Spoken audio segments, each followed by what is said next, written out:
पण ह्या मुख्यमंत्र्यांकडून आणि जे गृहमंत्री आहेत राज्याचे त्यांच्याकडून न्याय अपेक्षित करणं मला वाटतं सर्वात मोठा गुन्हा झालेला आहे.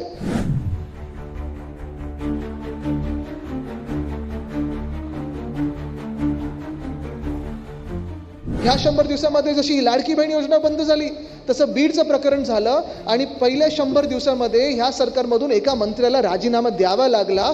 ही लोकांची ताकद आहे. पण तुम्ही विचार करा, आपण पाहिलं असेल फडणवीस साहेब एकदम बेंबीपासून ओढत होते, म्हणजे घशामधून पण नाही, की आमचं सरकार येणार आणि सरकार आल्यानंतर, आठवतं ना. पण ह्या 100 दिवसात ज्या काही भयानक घडामोडी होत चाललेल्या आहेत, महिलांवर अत्याचार, महिलांची योजना बंद, शेतकऱ्यांवर अत्याचार, शेतकरी आत्महत्या वाढत चाललेल्या आहेत, शेतकऱ्यांचं कुठेही आपण पाहतो.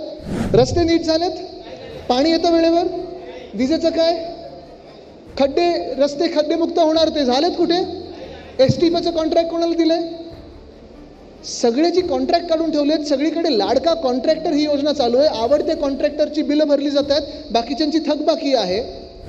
तर धर्म, जात, जात नाही तर जिल्हा, जिल्हा नाही तर तालुका, तालुका नाही तर सोसायटी, वाद एवढे निर्माण करून ठेवलेले आहेत की वादात व्यस्त ठेवायचं, आपल्याला आपल्यातच व्यस्त ठेवायचं.